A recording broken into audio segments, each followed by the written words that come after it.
14 नवंबर 2024 दोपहर 1:58 गुजरात के Vapi railway station की सीसीटीवी फुटेज में दिख रहा ये शख्स वही डेंजरस क्रिमिनल था जिसे गुजरात पुलिस कई दिनों से डेस्परेटली ढूंढ रही थी।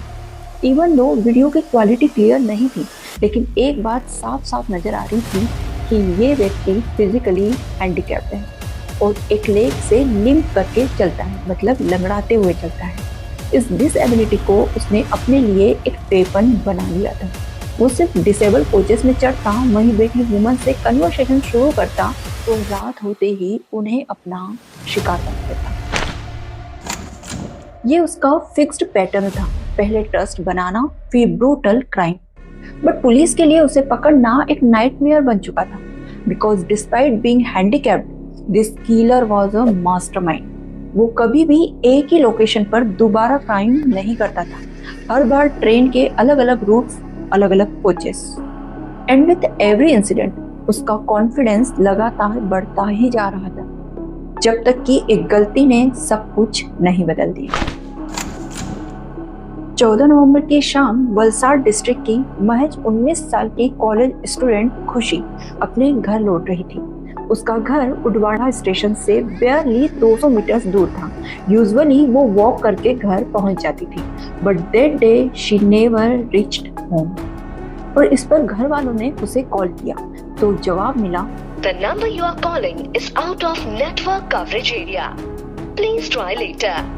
आपके द्वारा डायल किया गया नंबर नेटवर्क कवरेज क्षेत्र के बाहर है, कृपया कुछ समय पश्चात प्रयास करें।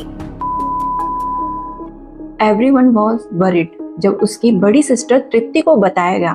She immediately connected खुशी's friends. आनंद खुशी का एक क्लोज फ्रेंड था। उसने तृप्ति को बताया, I was on call with her. Suddenly कोई आदमी बैकग्राउंड में बोलने लगा और उसके बाद लाइन कट हो गई थी और अब यहाँ से एक पैनिक सिचुएशन स्टार्ट हो गई थी। तृप्ति और उसके दोस्तों ने तुरंत सर्च शुरू कर दी, रास्ते में, स्टेशन पे, घर के अगल बगल। लेकिन एक आम के बाग के पास उन्हें एक सैंडल मिली। थोड़ी देर बाद उसी बाग में अनकॉन्शियस हालत में खुशी की बॉडी पड़ी थी। उसे तुरंत नियर बाय सिविल हॉस्पिटल में ले जाया गया, बट डॉक्टर्स ने डिक्लेयर कर दिया she was no more. Initially police ने इसे एक्सीडेंटल डेथ मानकर एफआईआर दर्ज की और बॉडी को फॉरेंसिक पोस्टमार्टम के लिए भेज दिया। बट कुछ ही देर के बाद रिपोर्ट ने सबको शॉक कर दी। खुशी की मौत एक्सीडेंट से नहीं थी, बल्कि पहले उसका सेक्सुअल असॉल्ट हुआ था और फिर स्ट्रैंगुलेशन से मर्डर, मतलब गला घोटकर उसे मारा गया था। क्राइम सीन से पुलिस को एक ब्लैक एंड व्हाइट पसीने से भीगी हुई शर्ट मिली और एक ब्लैक बैग भी मिला। बैग में जर्सी थी, शॉर्ट्स थे और चार्जर था। ये क्लियर था कि कल्प्रिट कोई लोकल नहीं बल्कि ट्रैवलर है। प्रॉब्लम ये थी कि उडवाड़ा स्टेशन पर सीसीटीवी कैमरास नहीं लगे हुए थे, तो इस बात का पता लगाना मुश्किल हो रहा था कि ये इंसान कौन है। लेकिन एसपी करण राज सिंह वाघेला ने तुरंत 10 लोगों की स्पेशल टीम बनाई। टीम्स ने गुजरात से लेकर मुंबई तक लगभग 2000 से 5000 सीसीटीवी फुटेजेस चेक किए। फाइनली वापी स्टेशन की फुटेज से वो आदमी मिल गए। सेम पसीने से भीगी हुई शर्ट पहने हुए, सेम बैग और वही limp walk. This is a crucial lead. लेकिन स्टिल पुलिस के पास सस्पेक्ट का सिर्फ फुटेज था, आइडेंटिटी नहीं। इसीलिए उसकी फोटो सभी लोकल पुलिस स्टेशन और जेल्स में सर्कुलेट कर दी गई, बट नो मैच फाउंड।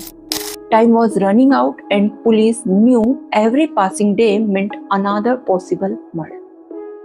फिर पुलिस ने national database of offenders check किया और यहाँ पुलिस को मिला जैकपॉट। सस्पेक्ट का फेस मैच हुआ। नाम था Rahul Karambir Jat, also known as भोला। हरियाणा का रहने वाला था, पहले भी थेफ्ट केसेस में जेल जा चुका था और हाल ही में राजस्थान की जेल से बाहर आया था। और अब जब पुलिस ने उसकी लोकेशन के बारे में पता किया तो बताया गया कि राहुल कंटिन्यूसली ट्रेवल कर रहा था मुंबई, शिरडी और आंध्र प्रदेश तक। हर बार वो बचकर निकल रहा था। फाइनली 24 नवंबर को बांद्रा स्टेशन पर एक मुखबिर ने टिप दी, राहुल ट्रेन में बैठा है जो वापी जा रही है। पुलिस ने तुरंत एक्शन लिया। जैसे ही ट्रेन वापी पहुंची, डिसेबिलिटी कोच में घुसकर पुलिस ने राहुल को अरेस्ट कर लिया। After 10 days of sleepless investigation, finally the mastermind was caught. Rahul पकड़ा जा चुका था। लेकिन असली शौक तो तब आया जब राहुल ने ये कन्फेस किया कि पिछले 25 दिनों में उसने 5 मर्डर्स किए थे। 20 अक्टूबर को पुणे कन्याकुमारी ट्रेन में एक वुमन का मर्डर आफ्टर सेक्सुअल असॉल्ट। 25 अक्टूबर को बेंगलुरु से मद्रेश्वर ट्रेन में एक यंग मैन को सिर्फ इसलिए मार दिया क्योंकि उसने राहुल को स्मोक करने से मना किया था। 14 नवंबर को खुशी का ब्रूटल मर्डर और सेक्सुअल असॉल्ट। और इस केस के बाद 19 नवंबर को 60 साल की तबला टीचर सुमित्रा चटर्जी को मार डाला और उनका जितना केस था वो लूट लिया। और शॉकिंग बात तो ये है कि अरेस्ट के कुछ घंटे पहले ही उसने 21 साल की एक लड़की का मर्डर किया। और अब पुलिस बहुत ज्यादा शॉक में थी। इतने कम दिनों में इस क्रिमिनल ने इतनी रूथलेस किलिंग की थी, अनबिलीवेबल। और अब कोर्ट ने राहुल के ऊपर वो धाराएं लगाई है कि अगर उसका ये सारा क्राइम प्रूफ हो जाता है उसे फांसी या उम्र कैद भी हो सकती है। बट एज ऑफ नाउ इस केस में कोई भी फाइनल वर्डिक्ट नहीं सुनाया गया। लेकिन पुलिस के लिए सबसे बड़ा सवाल ये था कि राहुल ने इन क्राइम्स को क्यों किया। और पुलिस ने जब राहुल से इन सभी चोरी और क्राइम्स के पीछे की वजह पूछी तो उसने बताया कि उसे बचपन से ही ट्रक चलाने का शौक, बट पोलियो होने की वजह से स्कूल में सभी उसका मजाक उड़ाया करते थे और पोलियो की वजह से उसकी एक लेग खराब भी हो गई थी, जिसके बाद वो ट्रक भी नहीं चला सकता। इसीलिए गुस्से में आकर उसने चोरी चकारी करना शुरू कर दिया।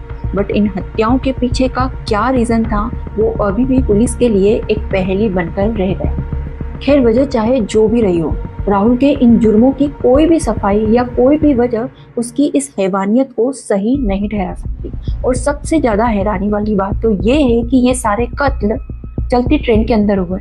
दैट शोज कि हमारे देश की महिलाएं और मेंस अब चलती ट्रेन के अंदर भी सेफ नहीं है। और अगर वसाड़ वाला इंसिडेंट नहीं हुआ होता तो शायद पुलिस राहुल को अब भी नहीं पकड़ पाती। इसीलिए ये केस हम सब के लिए एक रिमाइंडर भी है, जहां एक तरफ हमारे देश के लोग विकलांगों की या फिर फिजिकली हैंडीकैप लोगों की मदद करते हैं, वहीं दूसरी तरफ राहुल जैसे कुछ हैवान भी है जो अपनी इसी चीज का फायदा उठाकर लोगों की जान ले लेते हैं। So please stay alert and stay safe. अगर आपके आसपास कोई सस्पिशियस एक्टिविटी दिखे, don't ignore, report it to police immediately because maybe your one call can save someone's life.